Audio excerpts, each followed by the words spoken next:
Hey everyone, this is Claire and I've knocked the camera. Okay, This is Small Joyful Things. My name is Claire. I go out to thrift stores, I go out to estate sales and garage sales, and sometimes I buy things from Craigslist and I try to find out as much as I can about it, and then I bring it back here and tell you guys about it. So here's what I have for you today. I keep knocking the camera, I'm really sorry.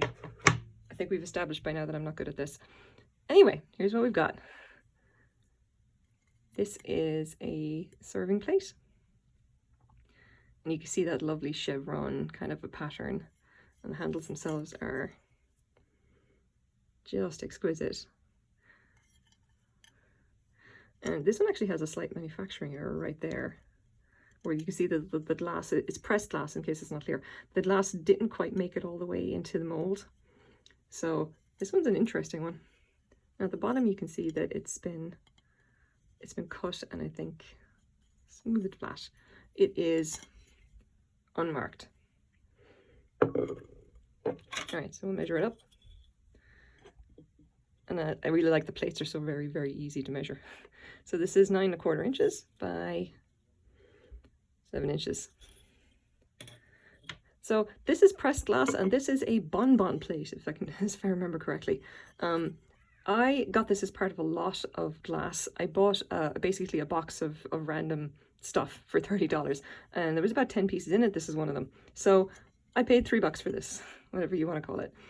I can tell you what it is straight away actually. This is the Janice pattern and it was made by New Martinsville.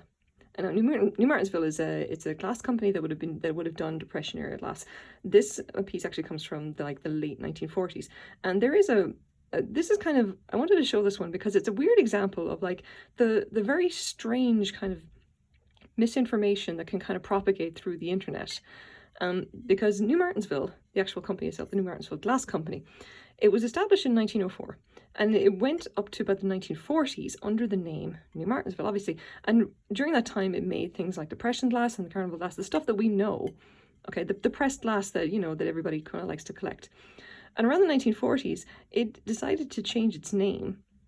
It is I'm not exactly sure, I think it was 1942. They decided to change their name from New Martinsville to Viking.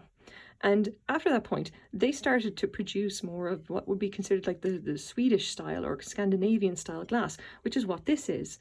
Like a lot of the pressed glass previous to, like, you know, to like the Depression era has a lot of kind of like, you know, a kind of complex designs, complex impressions and what have you.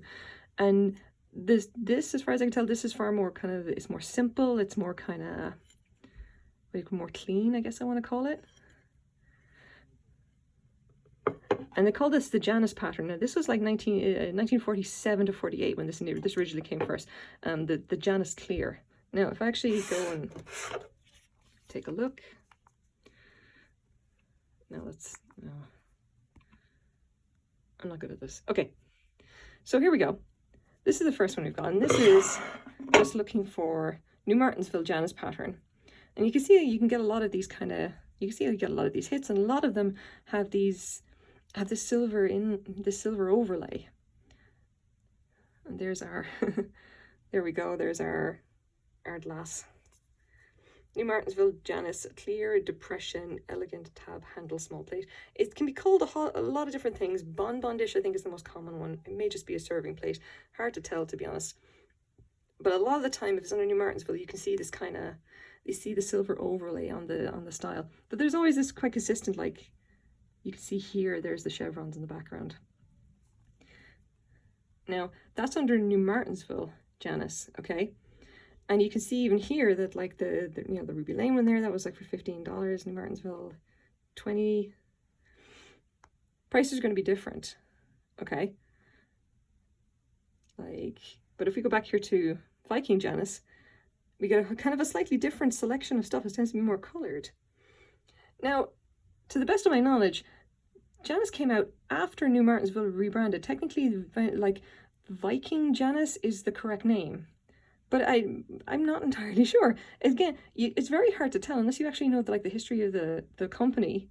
you wouldn't know, or you get very confused. So people just kind of, I've seen them mention both names. Like here you can see Martinsville Viking Janice. Like they just put both keywords in because they're just not sure, you know? It's so weird. Like this is effectively kind of an example of how like slightly inaccurate information kind of propagates. And the other weird thing as well is that if you're actually just looking for Viking Janice, you see here Viking New Martinsville, whatever, like the prices are all over the place as well. You see someone selling it here for $5. It's like no one can really decide. It's weird. Now the thing is that this from being from the 1940s, this is still what I would consider like, this is kind of like on the cusp of what we think of as being like mid-century modern design. Or at least it was seen that way to me. It's like Depression era is a lot more complex and a lot more kind of like, you know, there's a lot more like designs and whatever.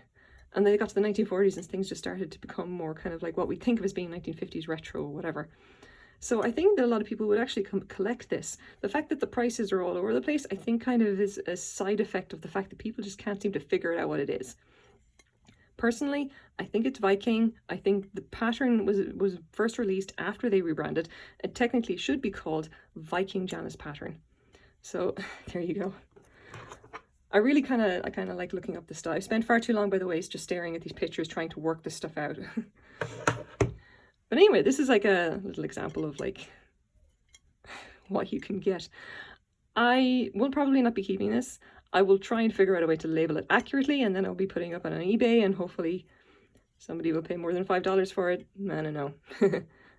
It's going to be hard to tell. I may put it up for like, say, maybe $8 plus shipping, and then, you know, hopefully someone will take it for that and we'll use it, and, you know, we'll make it part of their collection, because it is still a really nice plate from the 1940s and in very good condition. So thank you very much for watching. That is my small joyful thing for today.